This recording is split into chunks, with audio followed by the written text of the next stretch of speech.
supaya apa yang kita terima hari ini bisa melekat lebih lama dalam ingatan ya. Jadi tidak usah bawa tegang. Nah, sekali lagi, mohon perhatian Bapak Ibu, sekali lagi saya ingin tegaskan, saya berdiri di depan Bapak Ibu bukan berarti menggurui. Tidak, saya sama dengan Bapak Ibu, hanya saja mungkin kesempatan lebih duluan untuk belajar di pendidikan guru gerak. Jadi sama. Jadi kita sama saling istilahnya hari ini kita diskusi. Bukan saya mengajari apalagi menggurui. Jadi kalau nanti ada satu dua patah kata saya mungkin yang bernada terkesan menggurui, saya mohon maaf sebelumnya, sebelum kejadian ya. Oke, kita lanjut ke materi hari ini.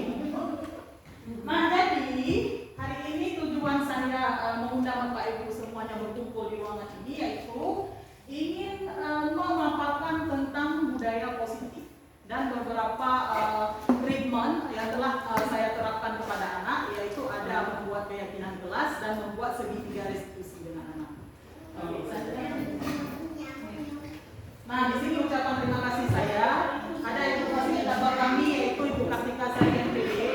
Kemudian ada ibu pengajar praktik kami Ibu Rosa Trojana dan Bapak Kepala Sekolah kita dan saya sendiri sebagai JD.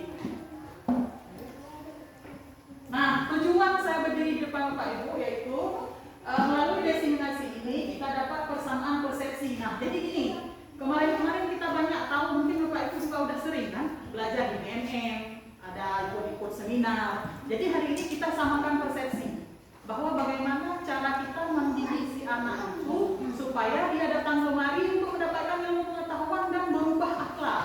Nah, jadi saya mau kan apapun yang kita kerjakan akhlak anak yang paling utama. Ya, karena hari ini banyak sekali orang cerdas tapi akhlaknya mungkin belum tercerdaskan. Jadi tujuan kita menyamakan persepsi sehingga menciptakan lingkungan yang positif. Nah, jadi jangan kita udah capek-capek datang kemari tapi lingkungannya tidak menjamin, tidak memberikan suatu hal yang positif. Bahkan untuk kita, jangankan untuk anak, untuk kita saja kita nggak dapat. Nah, jadi yang paling utama yaitu menciptakan lingkungan positif supaya setiap individu itu merasa diterima, didukung, dihargai dengan penerapan disiplin positif di sekolah. Nah, jadi kalau dulu disiplin itu kan dibuat aturan supaya mengikat orang banyak, mau nggak mau dipaksa supaya terikat, tak tertekan. Yang kita mau hari ini adalah disiplin itu membudaya, artinya dengan kesadaran diri sendiri. Nah, kemudian melalui upaya ini kita juga mengharapkan dapat mengurangi perilaku negatif, ya, mengurangi perilaku negatif sehingga menciptakan fondasi yang kokoh untuk belajar yang efektif. Nah, otomatis seperti ini Bapak Ibu, kita nggak mungkin bisa menghilangkan semuanya, tapi minimal kita bisa mengurangi. Nah, jadi ini konsep intinya. Ada perubahan paradigma, ada disiplin positif, ada nilai-nilai kebijakan, ada kebutuhan dasar manusia, ada motivasi perilaku manusia, posisi kontrol kita sebagai guru, ada keyakinan kelas, dan ada segitiga restitusi. Mungkin ini terkesan banyak, saya nggak akan menjabarkan secara gamblang, apalagi tadi teman kita sudah menjelaskan tentang semua teori-teori ini. Mungkin saya lebih ke konteksnya nanti. Ya, oke, nah, mana yang lebih dulu kita terapkan? Budaya positifkah, lingkungan positifkah, atau disiplin positifkah? Ayo, silakan tebak-tebak aja. Lingkungan apa? Kita ciptakan budaya positif dulu, disiplin positif, atau lingkungannya dulu? Disiplinnya dulu. Disiplin positif dulu, baru terbentuk lingkungan sehingga menghasilkan budaya.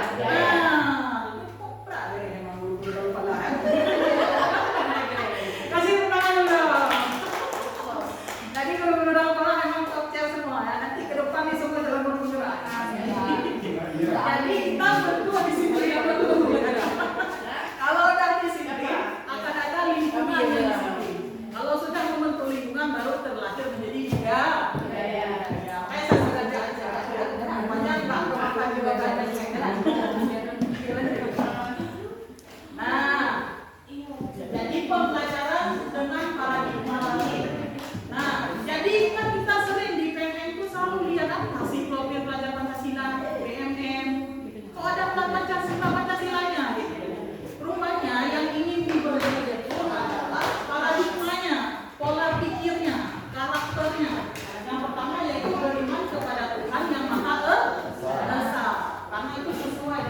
kita yang pertama. Nah, jadi itu yang ini. Ya. Kemudian mandiri. Jadi anak kita itu yang ingin dibentuk juga mandiri. Kemudian bergotong royong, kebinekaan global, bernalar kritis dan menghasilkan kreatif. Jadi itu yang pertama ya.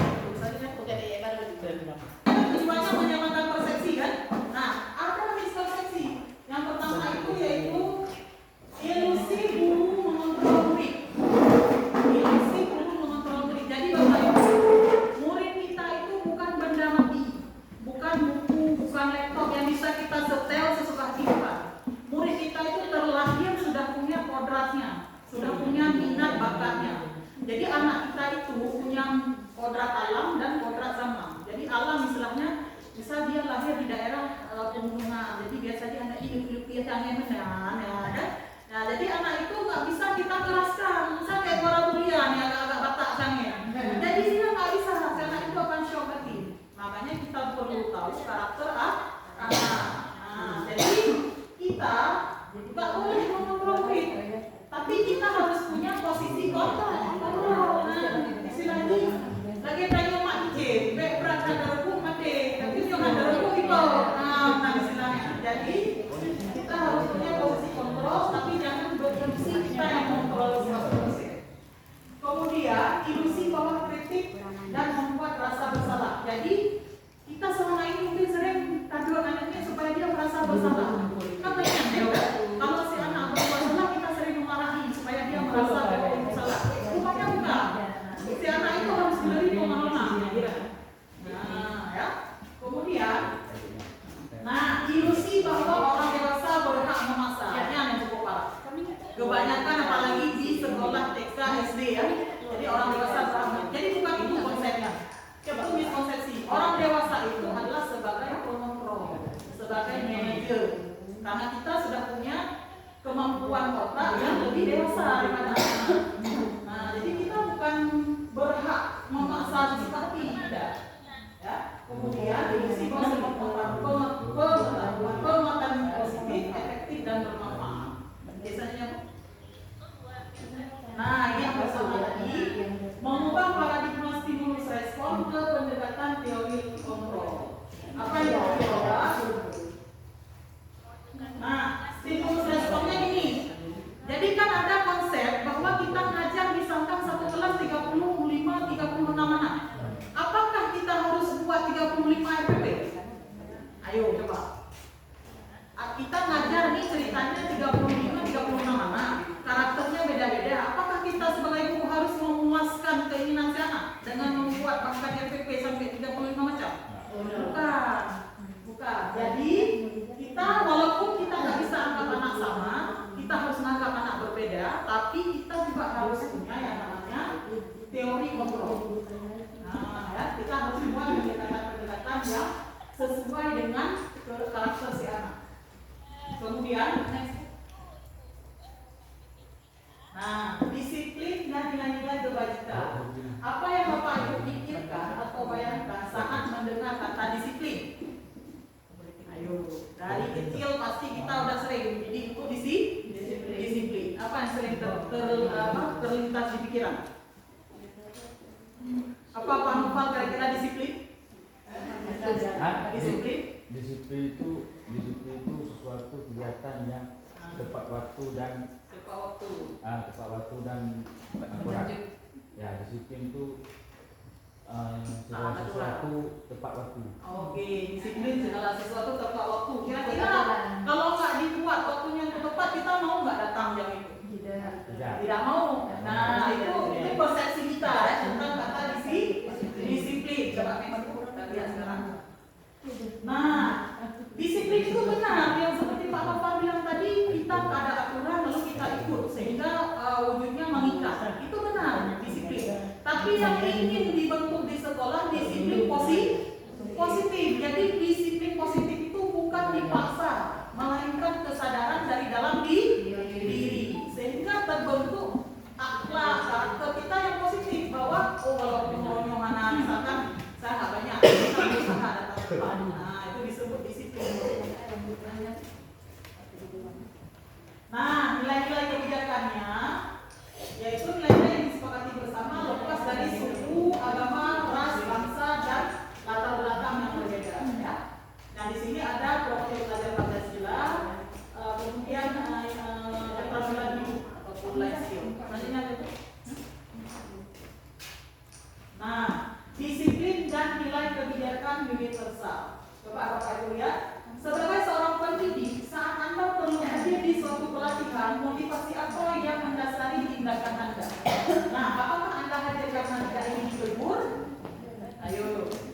Kemudian ataukah ketidaknyamanan atau hukuman, atau Anda ingin dilihat atau dipuji. Nah, kemudian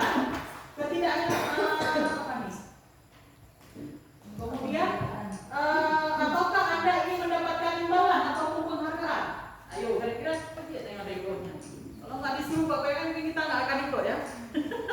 Nggak apa-apa, itu alamiah. Semua orang mengalami, bahkan termasuk saya.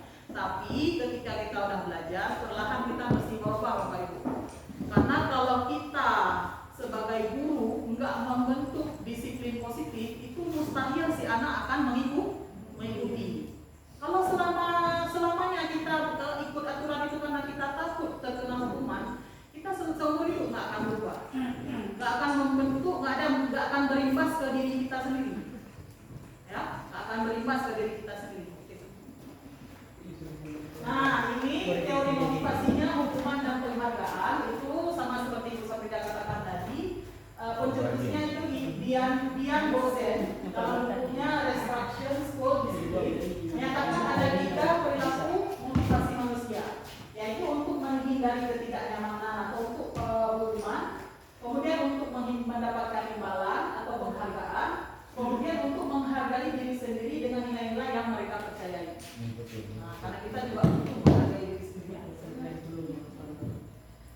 Nah, ini sama seperti yang tadi ya. Dia ada hukuman, ada sanksi, dan ada restitusi. Kalau dulu mungkin kita familiar dengan hukuman kan? Sanksi dan restitusi kita nggak pernah dengar. Padahal dalam pendidikan kita yang paling dituntut utama itu restitusi dulu. Contoh nanti saya kasih tahu. Misal ada anak, dia itu datang terlambat, karena itu memang kasus hampir di semua sekolah. Dan percayalah Bapak Ibu, anak yang datang terlambat itu emang orang itu aja. Walaupun berulang kali kita nasihati. Nah, apa langkah menurut ahli yang paling tepat kita terapkan? Yaitu dengan menerapkan segitiga restitusi. Apa segitiga restitusi? Yang pertama itu coba naik. Nah, ini. Jadi segitiga restitusi yang namanya segitiga itu ada 3 dasar. Yang pertama itu si anak harus distabilkan dulu identitasnya. Distabilkan identitasnya. Nah, gimana cara stabilkan identitas? Jadi ceritanya gini, anak ini tanya dia kadang dari Bukit pengen, ataupun dari pelosok mana. Kadang si anak ada jalannya seperti apa, kadang dia bangun entah kesiangan, kadang di rumahnya dia lagi ada apa. Jadi ketika dia sampai di depan pagar, kita udah tahu nih ceritanya si anak telat. Jangan langsung dimarah. Itu maksudnya. Artinya stabilkan dulu identitas. Kata yang nilai, coba dulu, coba cerita dulu kamu dari mana. Nah, itu yang pertama. Jadi stabil dulu emosi dia si anak. Setelah emosi dia stabil, kemudian Nah, jadi yang kedua, validasi tindakan yang salah. Nah, dia takut dia orang sanyo, dia tanya misal, kamu kenapa telah? Coba duduk dulu, coba cerita dulu, coba tarik nafas dulu. Jadi tanya harus tak siapkan dia hanya ni, bek moro kalau perlu. Ada awal itu pergi kontrol, ada nanya, kok bawa kamu. Karena kita sendiri merasakan ya, pagi itu gimana cara kita mengukur atau kita mengejar waktu supaya tak terlambat. Nah, si anak juga Bu. Bahkan si anak itu mentalnya jauh lebih rentan daripada kita sebagai guru. Nah, setelah distabilkan identitas, baru kita validasi tindakan yang salah. Nah, ini baru bisa berjalan kalau kita sudah buat keyakinan ke kelas. Nah, makanya sebelum kita ngajar dengan anak, nggak mesti wali kelas. Semua guru itu sebelum ngajar dengan anak, kita buat dulu keyakinan kelasnya apa. Misalkan datang tepat waktu, kemudian berpakaian rapi, kemudian menjaga kebersihan, misal, kemudian saling menghormati. Jadi hindari kata-kata negatif, dari kata jangan dulu atau tidak, itu hindari. Nah, baru kita tanya, kamu tadi kira-kira ada nggak yang dilanggar dari kesepakatan kelas? Nah, kalau dia jawab ada Bu, apa kira-kira? Pasti dia jawab telat kan? Nah, baru kita sekarang yang masuk ke ketiga menanyakan keyakinan kelas tadi. Nah, ketika kita sudah stabilkan si anak, kita sudah benar nggak paham kok. Kalau misalkan tadi itu memang kita buru-buru. Nah, istilahnya kartu betul ini. Anak itu kita benarkan dulu, kita kita iakan dulu. Setelah dia oh ya berarti butuh paham kalau saya di kelas. Baru kita tanya apa yang telah dia langgar. Jadi kalau lebih seperti itu Bapak Ibu. Oke, nah tadi berarti sebelum kita masuk ke tahap restitusikan si anak, berarti kita harus buat dulu keyakinan ke kelas. Ini Bapak Ibu nggak mesti wali kelas saja. Semua guru itu harus punya aturan main, harus punya deal or no deal dengan anak. Artinya sama-sama kita musyawarahkan atau kita diskusikan mana yang kira-kira boleh dan tidak boleh diterapkan dalam kelas kita. Nah, coba Bapak Ibu perhatikan. Ini contoh keyakinan kelas yang sudah pernah saya buat dengan anak. Yang video pertama dulu.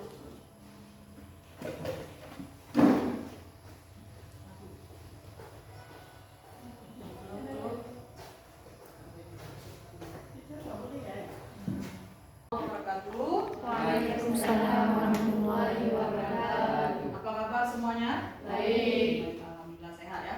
Ada yang kurang enak badan hari ini? Ya, aman ya. Oke. Jadi sebelum memulai pembelajaran hari ini, kita alangkah baiknya buat kesepakatan kelas dulu. Ada yang tahu apa itu kesepakatan kelas? Nggak tahu? Pernah dengar kata sepakat? Kata sepakat. Deal ya. Nah, deal atau sepakat. Nah, jadi kita selama mengikuti pembelajaran di sekolah ini itu kalau bisa hindari dalam bentuk hukuman. Jadi kami para guru dan kepala sekolah itu tidak ingin mengikat kamu dengan hukuman atau aturan-aturan yang sanksinya nanti terkena hukuman, tetapi berdasarkan kesadaran diri kamu. Nah, berdasarkan kesadaran diri kamu. Apa contoh kesadaran diri kamu di rumah? Apa contohnya? Kalau rumah kita berantakan, kita harus bersihkan. Nah, dari mana tahu kita harus bersihkan? Dari kotor. Nah, dari dasar, dari dalam diri kita. Maunya kalau lihat yang kotor itu, maunya kita bersihkan. Nah, seperti itu maunya. Dari dalam diri kita. Jadi jangan kita ke sekolah, kita datang tepat waktu ataupun kita belajar karena takut sama aturan. Nah, bukan karena itu, tapi karena kesadaran dalam diri. Nah, jadi sebelum pembelajaran kita berlangsung, alangkah baiknya kita membuat kesepakatan ke kelas. Jadi sama-sama dari kita. Kira-kira kita maunya seperti apa dalam kelas ini? Nah, sebelumnya dengan wali kelas udah pernah kan? Sudah ya, sudah pernah. Nah, sekarang dengan Ibu kita sama-sama mau membuat beberapa contoh kesepakatan kelas. Sebelumnya Ibu akan membagikan post-it. Silakan anak-anak isi, boleh satu sendiri, boleh satu berdua. Apa-apa saja yang kira-kira ingin kelasnya nanti aturannya atau kesepakatannya seperti apa. Silakan. Oh, kenapa Bu? Ya. Tolong ke sana. Silakan tulis menurut kamu. Saya kepingin kelasnya nyaman, saya kepingin kelasnya tertib, misalkan bersih, nah, datang tepat waktu.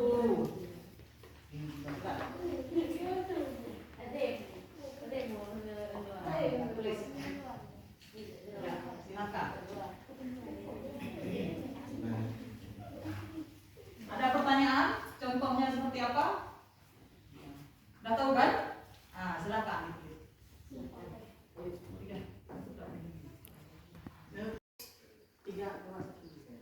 Oke, udah selesai semua? Sudah. Nah, kalau sudah, kita mulai dari yang paling sudut dulu. Silakan maju deh, ikuti terus ya untuk menempel hasil yang telah kamu tulis kesempatan kelasnya di dalam kotak yang sudah Ibu tentukan. Silakan. Semua masih terus bergilir. Masih terus cepat. Yang ini juga boleh sekalian. Oke, silakan. Ya, langsung ke atasnya ya.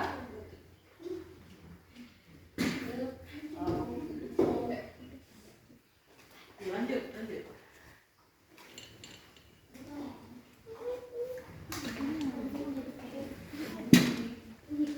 Oke.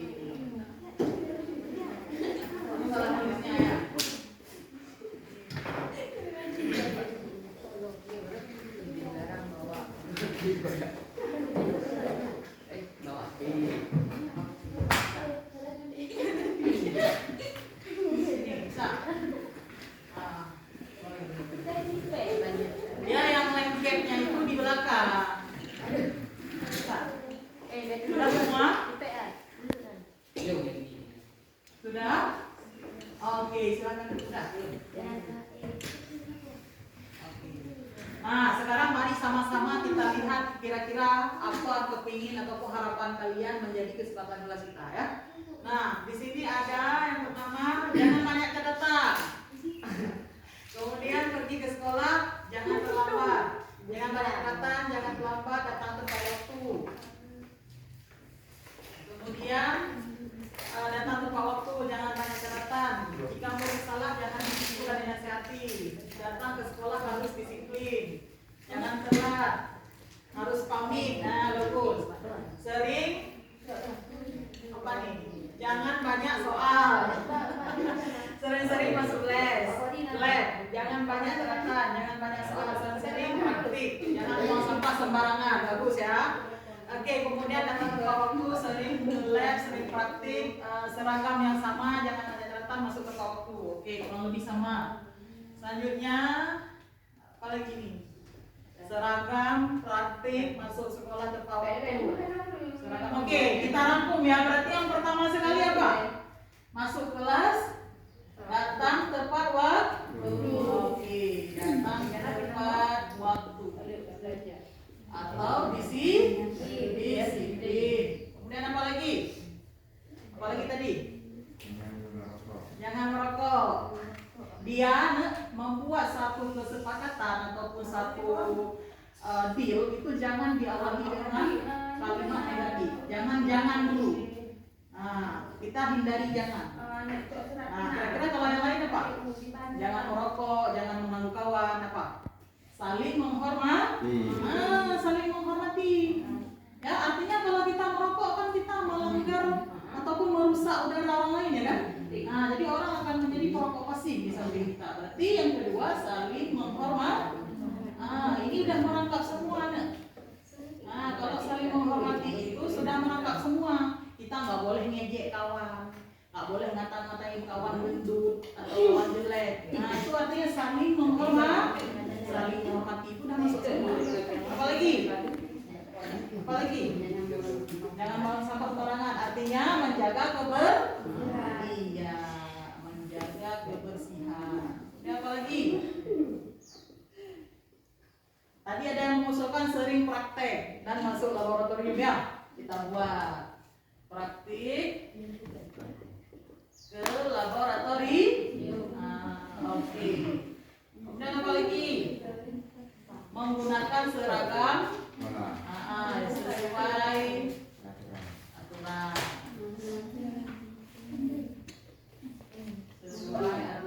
Kemudian apa lagi yang terakhir? Tadi ada yang mengusulkan jangan banyak catatannya. Oke, jadi kita ganti ke apa? Menggunakan media sosial, media Canva. Kalian boleh pakai media Canva nanti kalau kamu catat, kamu tulis ya. Boleh menggunakan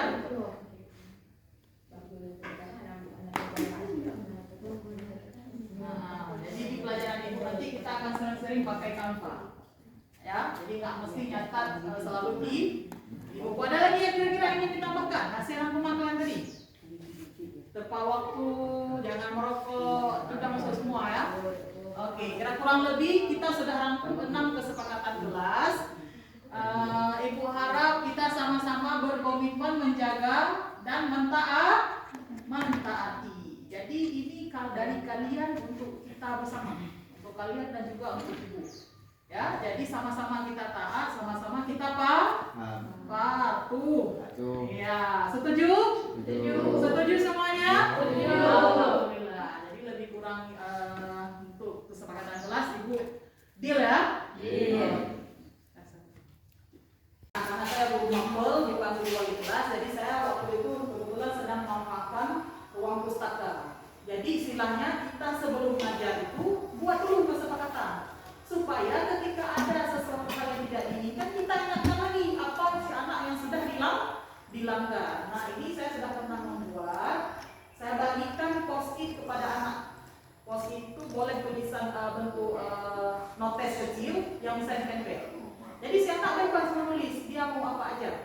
Jadi kita jangan batasi. Silahkan si anak mau menulis apa saja.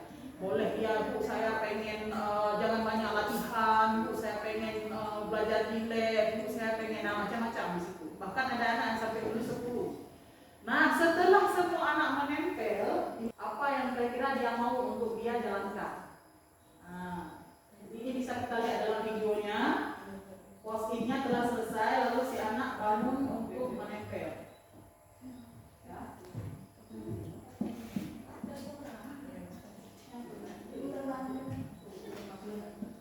Nah, jadi itu sudah ditempel ya. Jadi kita sebagai guru jangan kita buat semua. Nah, ini triksnya Bapak Ibu. Triknya kan ada anak bisa dalam satu kelas sampai 30. Satu anak tulis 5. 30 dikali 5 udah berapa jadinya itu? Jadi hampir 100 lebih kan? Jadi itu tidak usah kita ambil semua. Kadang-kala ada yang sama, tinggal kita rangkum saja menjadi 5 atau 6 buah keyakinan ke kelas. Karena prinsipnya gini, semakin banyak kita buat peraturan-peraturan atau deal or no deal, semakin banyak, semakin sulit untuk kita mengevaluasi. Tapi itu tergantung. Kalau misalkan si anak memang kepengen mau, tidak apa-apa. Nah, bisa sampai ke detil, tidak boleh pakai kaos kaki hitam putih, harus putih semua, bisa cerita. Kalau mereka setuju, nggak masalah. Makanya kita sebagai guru ketika sudah ditempel post-it, kita rangkum menjadi beberapa poin. Ya, jadi buat dulu keyakinan kelas. Setelah ada keyakinan kelas, baru lahir segitiga restitusi. Nah, pertanyaannya, kapan kita hadirkan segitiga restitusi? Panjang segitiga restitusi itu dipakai saat mengajar. Apa lagi? Apakah selalu kita menghukum anak atau memberi sanksi anak? Tidak. Kapan jadi segitiga restitusi dipakai? Iya, saat anak membuat kesalahan. Jadi istilahnya diganti, bukan hukuman fisik atau hukuman mental yang kita kasih. Tapi diingatkan bahwa tadi kenapa pernah lakukan berkesepakatan. Ayo, apa yang sudah dilanggar? Diingatkan kembali. Berarti restitusi itu di bawah konsekuensi ya? Iya. Jadi kita menjaga mental anak supaya dia percaya bahwa dia merasa aman dengan kita, dengan sekolah kita, dia aman. Jangan sampai muncul persepsi, ayo mau mulanya, nanti lupa tadi. Ayo mau mulanya, dong, kerjakan hanapi penghargaan itu. Ya.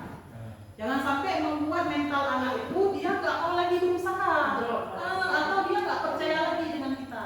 Jadi buatlah sesuatu yang membuat anak itu terikat secara emosional, secara keyakinan dia sendiri. Maka kita tanya Pak Demin, bedanya dengan hukuman kan dari kita nggak ngajak anak kan. Datang lupa waktu, pakai ini kita nggak pernah musyawarah dengan si anak. Nah, tahu-tahu seperti yang naik jalankan hukum. Nah, itu bedanya, itu akan terkesan mengintimidasi Bapak Ibu. Makanya dalam teori belajar sekarang, usahakan si anak itu punya motivasi dalam diri. Disiplinnya disiplin positif. Nah, bukan disiplin aturan yang bukan kaitkan, mau nggak mau dia harus jalankan. Nah, jadi ini yang harus kita sama-sama kerjakan, terapkan sehingga membentuk budaya.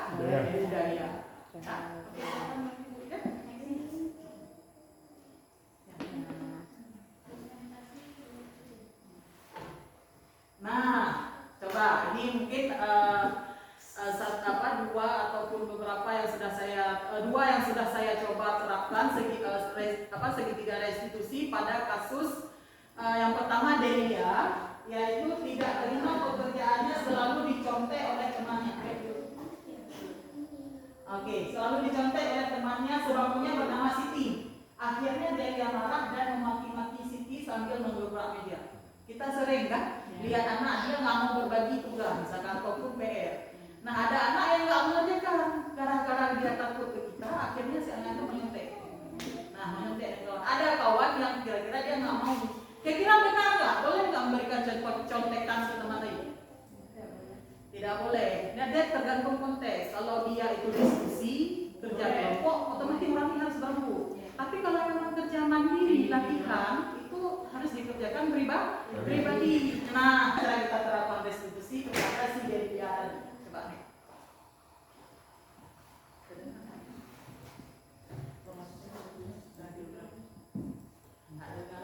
Nah, jadi ini yang saya tanyakan Delia. Delia tadi ada Pak Orang dari ketua kelas, katanya dia masuk ke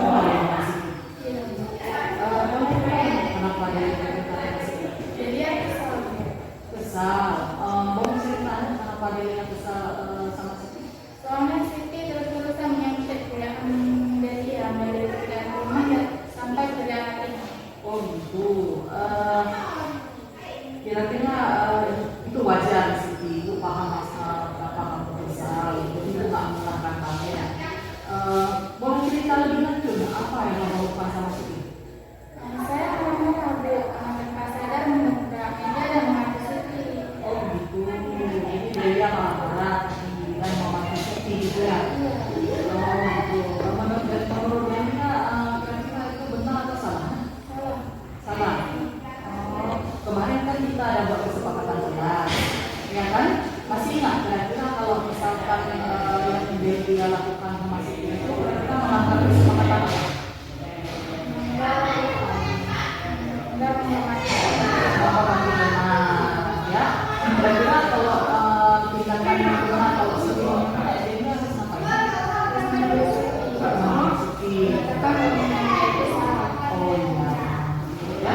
Jadi kita sudah punya kesepakatan jelas. Kalau memang berbuat salah, hendaknya kita dengan kita harus menghormati kesepakatan ya. Kira-kira ke depan gimana kalau kejadian sama Iya kan. Tidak ada nggak mengikuti yang tadi. jadi harus sabar ya. Baik, jadi ini sedikit ibu ke depan semoga kita sama-sama bisa belajar dengan nyaman ya. Dan tetap semangat ya, semangat ya. Silakan kembali ke kelas. Assalamualaikum warahmatullahi wabarakatuh. Nama saya Delia dari kelas 10. Saya baru saja diskusi dan mendapatkan pelajaran dari ibu guru. Saya harus dapat menahan amarah dan banyak belajar, bersabar, dan dapat menghormati teman yang lain sesuai dengan kesepakatan kelas. Kamu saya dengar dari laporan guru yang mengajar di kelas katanya kamu bentak-bentak Siti ya. Saya tanya iya bu. Saya tanya kenapa dia boleh cerita gitu. Akhirnya dia cerita bahwa PR dia dicontek oleh Siti. Nah akhirnya apa yang saya lakukan? Oh kalau begitu ceritanya ibu paham. Pasti kamu kesal karena kamu capek mengerjakan PR. Nah menurut dia kira-kira tindakan itu sudah benar atau salah? Nah, setelah kamu betul itu, baru kita tanya anak salah. Nah, artinya tanya anak langsung kita judge, kita salahkan ukah dia tadinya. Nah, itu langsung dijudge. Ya. Jadi kita tanya dulu. Akhirnya si anak ini mengakui bahwa memang benar dia pernah memarahi, memaki-maki si Siti tadi. Jadi dia meminta maaf bahwa tindakan dia salah. Walaupun dia berada dalam posisi mempertahankan apa yang telah dia yakini kan. Jadi istilahnya ada sisi benar, ada sisi salah. Makanya cara salah kita hadapi kedua-duanya ini rusak. Si Siti tetap dengan posisi menyonteknya, si Delia dia tetap marah dengan kita. Kok menyontek gitu tengok. Pasti dia dua-dua. Tapi kalau benar cara kita hadapi, kedua-duanya ini punya akhlak yang lebih baik, punya karakter yang lebih baik. Nah, ini sampai saya buatkan video pengakuan dia bahwa setelah diskusi dengan ibu guru, akhirnya saya sadar bahwa tindakan memaki kawan itu tidak boleh. Ya. Jadi setelah saya buat video ini segitiga restitusi, jadi tujuan segitiga restitusi itu menghadirkan kesadaran. Sadar dengan diri sendiri bahwa nggak boleh memaki teman. Kalau memang ada kesalahan saya harus ingatkan yang baik. Kalaupun dia nggak mendengar atau nggak kaku, berarti baru dilapor ke guru. Itu tahap. Nah ini Salman, kasus kedua Bapak Ibu. Salman sering datang terlambat ke sekolah dikarenakan terlambat bangun pagi. Akhirnya banyak pelajaran yang terlambat masuk ke dalam ruang kelas. Salman, tadi ada dengan laporan dari katanya Salman telah datang ke sekolah tadi. Iya bu. Ya. Berapa kali telatnya? 2 kali bu. 2 kali. Kira-kira kenapa Salman telat? Kau cerita? Telat bangun bu. Telat bangun. Kenapa rasa telat kamu? Karena main ke teman-teman. Pulang ke sekolah. Pulang sampai lalu. Oh, Salman punya teman sekarang ya? Iya. Ibu paham mungkin seusia Salman kita lebih suka main ya? Sukaannya nongkrong. Baik, nggak apa-apa. Jadi ini Salman. Menurut Salman itu kemarin kita kan udah buat keyakinan kelas. Nah, kira-kira ada nggak keyakinan kelas yang kita lakukan? Ada bu. Ada apa ya? Datang tepat waktu dan disiplin. Oh iya, benar sekali Salman. Jadi kita sebagaimana ada sepakat kemarin kan datang ke sekolah waktu ya. Jadi menurut Salman kira-kira tindakan Salman itu sudah benar atau belum? Belum. Kira-kira seperti apa? Ke depan Salman akan berusaha untuk tidak. Ke depan Salman akan berusaha untuk Ke depan saya Salman. ke depan Salman nggak nongkrong di mana lagi. Iya, ke depan Salman kalau nongkrongnya jangan ke larut malam ya. Jadi berusaha untuk pulang ke rumah. Nah, kalau udah seperti itu kira-kira Salman akan disiplin lagi atau enggak? Insya Allah akan disiplin ya. Nah, nanti Salman minta maaf untuk Ibu, mudah-mudahan Salman benar ya. Yang ke Ibu juga harus minta maaf. Saya janji Ibu nggak telat bangun lagi dan tidak nongkrong pulang ke rumah lagi. Terima kasih. Oke, kalau begitu kita sama-sama sepakat bahwa ke depan akan lebih disiplin lagi ya. Iya. Akan nongkrong lebih baik. Terima kasih Salman, silakan kembali ke kelas. Assalamualaikum warahmatullahi wabarakatuh. Nama saya Salman. Saya senang sekali hari ini berdiskusi dengan Ibu Guru dan beliau yang mengingatkan saya akan keyakinan kelas yang sudah saya langgar, yaitu datang tepat waktu. Saya berjanji ke depan akan berusaha menepati janji saya dengan Ibu dan mengikuti kesempatan kelas. Si Salman ini, Bapak Ibu, si Salman ini akhirnya cerita bahwa dia udah ada kawan. Jadi dulu-dulunya dia nggak ada kawan sebenarnya. Sekarang udah ada banyak kawan, jadi dia kepengen kawannya itu terus berteman dengan dia. Jadi otomatis dia harus ikutan kawannya itu untuk begadang ataupun nongkrong di kafe-kafe yang ada wifi-nya. Nah, akhirnya dia cerita bahwa dia otomatis kesusahan bangun pagi. Nah, apa yang kita lakukan sebagai guru? Kita harus benarkan dulu, oh ibu paham. Punya teman tuh pasti menyenangkan. Ya kan? Ibu paham, karena ibu pernah udah, kita harus kayak gitu dengan anak ibu ya. Kita harus bilang, oh ibu paham bahwa punya teman itu pasti menyenangkan. Karena ibu juga pernah muda. Tapi menurut Salman, kalau misalkan keseringan telat, kira-kira apa yang udah Salman langgar? Nah, kita tanya lagi, kita validasi lagi apa yang sudah dia langgar. Akhirnya dia jawab bahwa dia sudah datang terlambat, jadi tidak bisa tepat waktu. Nah, dia akan jawab sendiri. Nah, langsung kalau kita udah buat keyakinan kelas, si anak pasti tahu apa yang sudah salah. Nah, akhirnya kita buat perjanjian, tidak boleh lagi datang terlambat. Nah, jadi kurang lebih seperti itu ya, Bapak Ibu.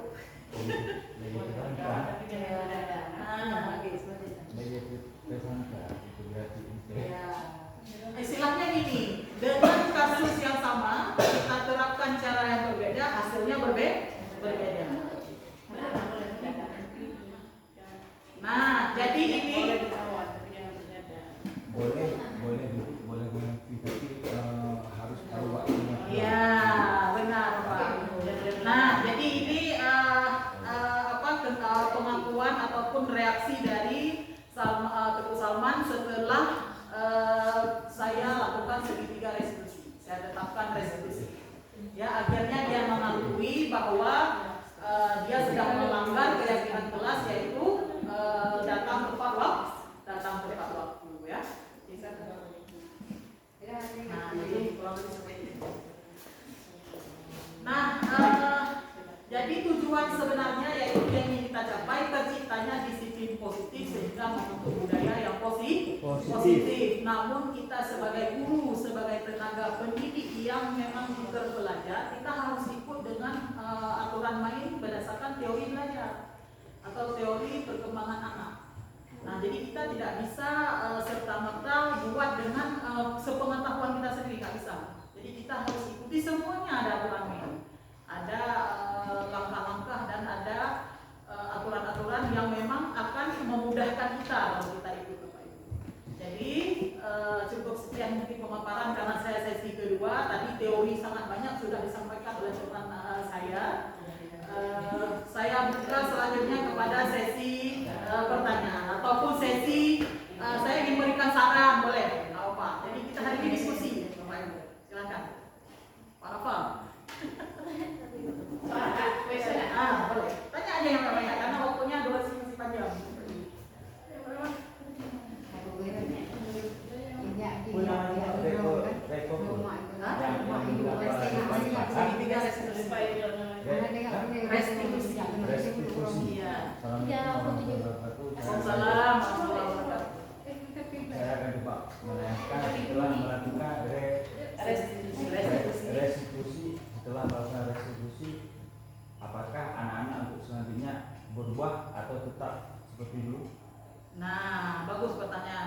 Ada lagi atau kita jawab satu-satu dulu? Oke, kita jawab dulu satu-satu ya. Jadi ini sebenarnya bukan produk baru. Segitiga restitusi ini sangat banyak ahli yang sudah menerapkan, dan sejauh penelitian yang sedang dilakukan semuanya berhasil Bapak Ibu. Segitiga restitusi itu berhasil, asal jangan dibalik. Jangan dibalik, dia mesti yang pertama dulu stabilkan identitas. Jangan dibalik, jadi baru dia tak perlu ni baru dah pujuk. Jangan. Jadi asalkan urutan langkahnya sesuai, tidak dibalik, itu insya Allah berhasil. Mungkin nanti akan ada di sekolah 1-2 anak yang memang tidak bisa lagi direstitusikan, tidak bisa dinasihati lagi. Maka saat itulah kita butuh yang namanya peran wali, peran siapa lagi, komite, sampai ke peran pengawas sekolah, sama-sama dididik. Sampai tahap terakhir pun kita nggak bisa, baru kita kembalikan ke orang tua. Yang namanya kekerasan itu tidak dibolehkan lagi. Jadi ketika kita memang sudah berusaha semaksimal mungkin nggak mampu, memang si anak nggak berubah-ubah, kita tetap tidak boleh memberikan kekerasan. Berarti di luar kemampuan kita dan pihak sekolah, kita harus kembalikan kepada orang tuanya. Seperti itu. Nah, kemudian untuk apakah berhasil tadi? Insya Allah kalau langkah-langkahnya sesuai dengan yang tadi saya paparkan, berarti yang pertama stabilkan identitas, istilahnya bertenang nilai. Tenangkan dulu si anak. Kemudian baru kita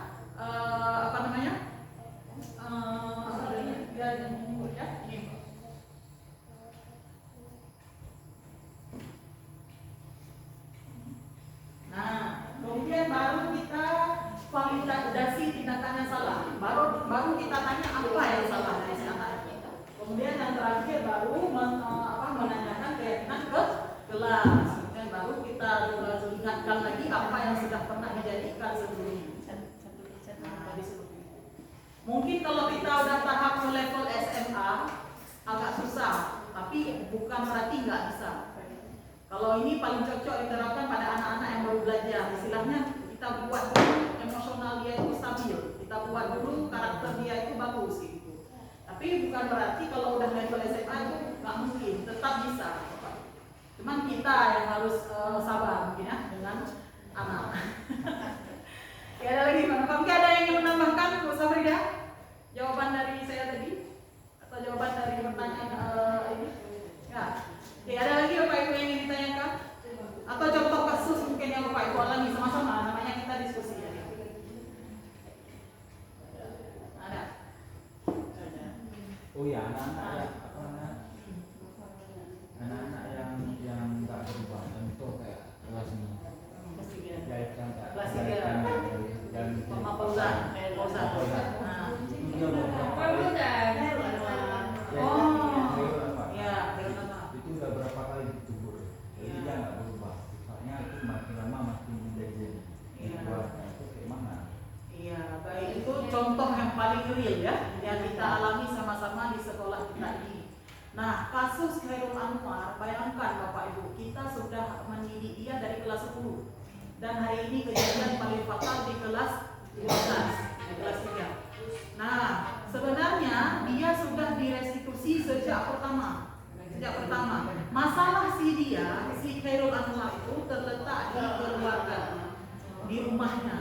Jadi di keluarga atau rumahnya itu dia dididik oleh nenek. Jadi dia tidak punya lagi ayah, tidak punya lagi ibu. Sedangkan dia bekerja serabutan untuk memenuhi kebutuhan. Nah, kalau itu masalahnya, kita restitusikan berulang kali apapun karena kondisi keluarga. Nah, selama orang tua atau pihak yang menjadi wali dia, pengganti ayah itu, dia tidak mau bekerja sama secara maksimal, tetap hasilnya akan berulang lagi. Nah, kita nasihati lagi, kita restitusi lagi karena letak masalah dia di rumah. Letak masalah dia dengan keluarga. Contoh anak yang tidak lagi punya orang tua.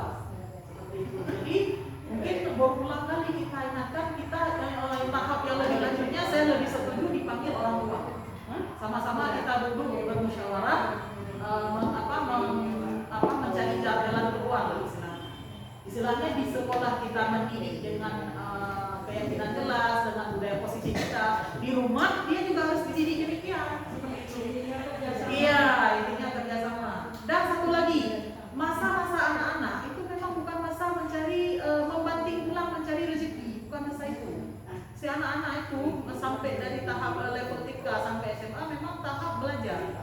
Tapi kondisi hari ini dia nggak ada tuntutan alamiah, dia nggak punya tempat untuk ini karena dia tinggal dengan neneknya. Iya, tidak ada pilihan lain. Dia tinggal dengan neneknya, perempuan yang sudah renta, yang sudah sepuh. Jadi dia yang harus ini mencari mungkin mencari faktor ekonomi rezeki untuk kebutuhan sehari-hari. Iya, jadi seperti itu. Mungkin kita sebagai guru berusaha semaksimal mungkin untuk membentuk karakter disiplin positif tadi. Disiplin positif tadi. Jadi ingat, level terakhir yang kita tidak lagi benar-benar tidak mampu mungkin sudah 3 tahun kita restitusi, tapi dia tetap ketahuan melakukan kesalahan yang sama, maka saat itulah mungkin kita libatkan orang tua, dan ketika pun belum berhasil maka kita boleh mengembalikan ke orang tua. Jadi tetap hukuman apalagi kekerasan fisik itu tidak boleh diterapkan lagi. Istilahnya bahasa konsepnya begini, didiklah semampu kita. Ketika memang kita tidak mampu, kita tidak boleh egois. Mungkin ada fasilitas ataupun tempat lain yang memang cocok untuk dia. Karena tidak ada anak itu yang terlahir tidak ada anak yang terlahir itu jadi semuanya itu memiliki kesempatan yang sama. Mungkin faktor kodrat zamannya, ya, dari rumahnya, dari diri sendirinya, dari keluarganya memang sudah tidak lengkap lagi. Sampai di sekolah kita tidak sanggup lagi. Mungkin faktor rezeki. Ada pengaruh juga, penyebab paling besar itu di keluarga. Di keluarga. Disiplin itu makanya diadakan Iya. keluarga dulu. Makanya itu mudah wajib. Ya, sampai di sekolah kan selalu orang tua yang sama kan melakukan kesalahan, karena memang dari dasar dia tidak punya kesadaran dalam diri bahwa dia harus mengikuti apa-apa yang sudah dikerjakan seperti itu, harus taat aturan, itu tidak ada. Makanya penting itu kesadaran dalam diri, bukan berdasarkan paksaan. Itu yang paling utama. Makanya Bapak Ibu, kita sama-sama, kalau kita sama-sama mau, nggak hanya kami berdua dengan Ibu Safira sebagai CDP, tapi kita sama-sama mau bergerak. Kita buat ini sebelum masuk pelajaran Ibu, buat dulu ya anak-anak keyakinan apa-apa yang harus kita sepakati. Nah, misal apa-apa yang boleh dan tidak, silakan tulis kalian mau apa. Nanti ketika dia buat salah, kita tanya apa yang udah dia langgar. Jadi dengan sendirinya dia menjawab sendiri, bukan kita. Hanya kata langgar kamu butuh. Nah, itu nggak boleh. Biarkan dia yang menjawab salahnya apa. Nah, baru kita tanya kira-kira boleh apa enggak seperti itu. Nggak boleh Bu, pasti dia jawab nggak boleh. Baru nanti kita ingatkan lagi kira-kira kalau terulang lagi bagaimana. Nah, jadi biarkan dia sendiri yang jawab. Ada lagi pertanyaan? Kira-kira gimana Pak Nopal? Ya. Ada lagi? Bu Herul, silakan. Kita diskusi Pak Ibu. Pasti banyak nih kasus-kasus. Ada ya. Begini ya. Bagaimana cara kita buat hukuman kepada siswa sehingga siswa itu tidak membenci kita sebagai guru, karena kita telah membuat hukuman memberi hukuman kepada siswa itu misalkan dia berbuat salah sehingga siswa itu tidak membenci kita. Bagaimana caranya? Oke, baik, pertanyaannya bagus sekali ya. Oke, bagaimana cara membuat hukuman kepada siswa sehingga dia tidak membenci kita? Nah, dari pertama kata-katanya dulu, hindari kata-kata hukuman. Setiap hukuman pasti melahirkan kata sakit hati. Nah, berarti ganti dengan keyakinan kelas atau restitusi. Buat keyakinan kelas berarti restitusi. Atau paling bantar sekali apa tadi? Sanksi. Nah, paling fatal sekali kata-katanya kita ubah aja, jangan dihukum kamu ya. Nah, jangan seperti itu. Tapi sanksi. Bedanya udah dijelaskan tadi, kalau hukuman sesuatu yang menyakiti fisik atau yang membuat dia down, jatuh mental. Tapi kalau misalkan sanksi, bisa dia datang terlambat ke kelas. Yang paling cocok diterapkan dia harus nyambung. Bisa dia telat 5 menit, berarti dia nyambung lagi nanti waktu 5 menit lagi.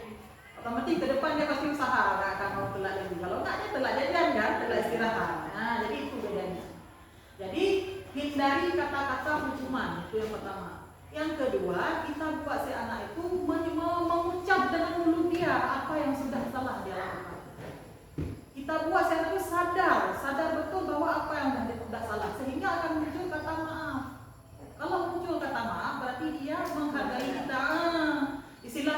moral dia tetap terjaga, sedangkan dia tak sadar apa yang sudah salah dia lakukan. Nah, makanya terapkanlah 3 langkah tadi. Pertama, stabilkan identitas, kemudian validasi tindakan yang salah, kemudian yang ketiga baru tanyakan keyakinan kelas apa yang sudah dia lakukan. Nah, istilahnya gini, kalau dengan teknik yang tidak menyakiti perasaan, mungkin semua orang tidak akan tersinggung. Dia semua anak tidak akan marah. Bukan berarti kita menjadi teman. Hai, kayak sini dulu. Kamu tadi kayak gini, saya ada dengar nih, pasti kena. Jangan. Hindari di posisi kita. Jadi 5 posisi kontrol tadi, hindari posisi teman. Kita bukan teman dengan anak-anak. Anak-anak itu anak didik. Kita sebagai orang tua dia, sebagai guru. Jadi jangan sampai ada anak ibunya itu ada hobi orang dulu, kalau pasti nggak marah lagi, jangan. Jadi nggak boleh berteman. Bukan berarti nggak boleh berteman dalam artian kayak saya dengan bapak, bukan. Nggak boleh Tapi apa. jadinya Kita punya kontrol bahwa saya guru loh di sini, saya leader loh. Jadi kita punya kontrolnya kayak gitu. Jadi bukan teman seakan-akan kayak teman dia dengan kawan. Gitu. Nah, jadi hindari itu. Makanya 5 posisi kontrol yang paling baik sebagai guru yaitu manajer. Kita sebagai manajer. Manajer itu kalau dulu kita sering dengar dengan kata-kata kepala sekolah sebagai manajer kan? Bukan. Kita guru di dalam ruangan juga manajer. Menjadi istilahnya pengontrol atau fasilitator di dalam ruangan. Nah, di kurang lebih seperti itu. Finish.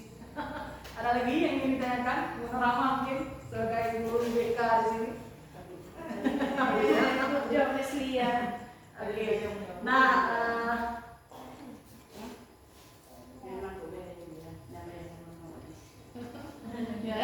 oke. Nah, jadi kurang lebih seperti itu Bapak Ibu budaya positif yang ingin saya terapkan. Saya nggak menjabarkan lagi materi panjang lebar karena tadi di Ibu Safrida sudah menjelaskan sangat panjang lebar. Saya lebih ke konteks saja. Kita sharing dan diskusi ya.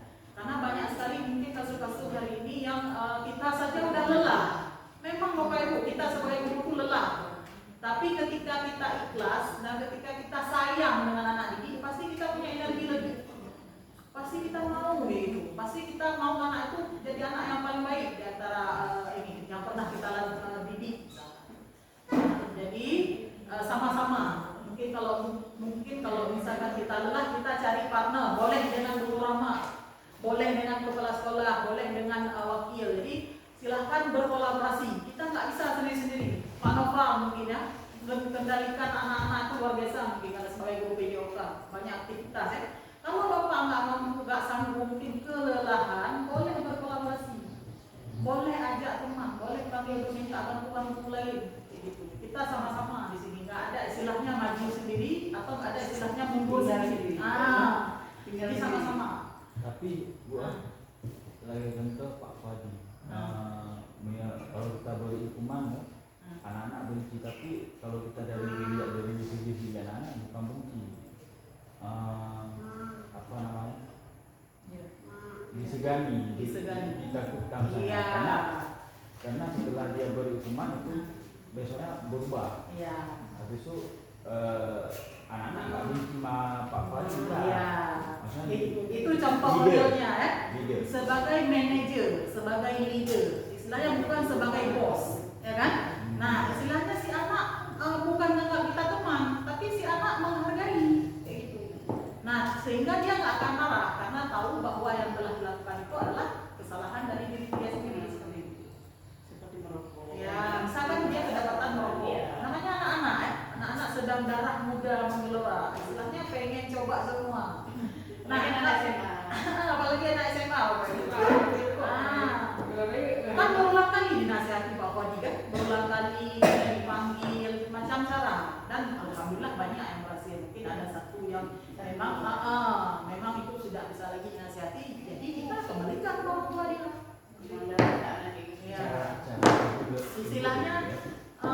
Istilahnya seperti ini, seperti kita menggenggam seekor burung. Kalau terlalu rapat digenggam, burung itu mati. Tapi kalau kita nggak genggam, burung itu lari.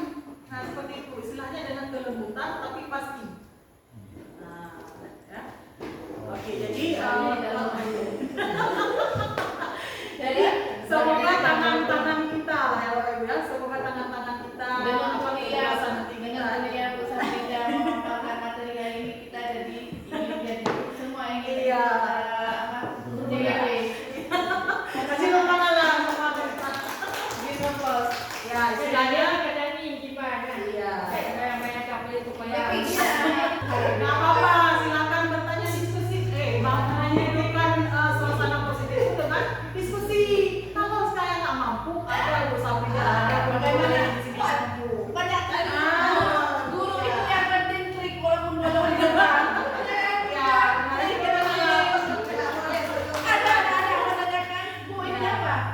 ibu guru nggak tahu yang penting itu jadi KPR buat kamu. Ya.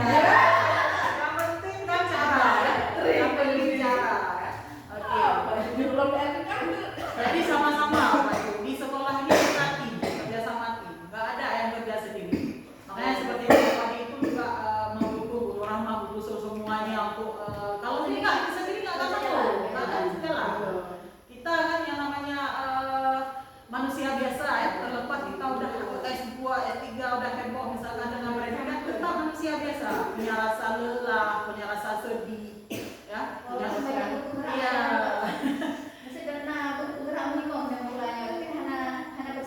Kalau berkolaborasi kita nggak jalan Bapak Ibu. Ya, hanya bersatu kita tentu bercerai. Iya, benar sekali. Ya, makanya anak-anak ini butuh guru-guru yang seperti ini yang paham. Guru-guru yang memang sering apa? Mau kayak gitu. Hah? Padahal nanti apa? Oke, ada lagi yang mau didiskusikan Bapak Ibu? Ada? Ada lagi? Apa? Kita sharing hari ini. Oke.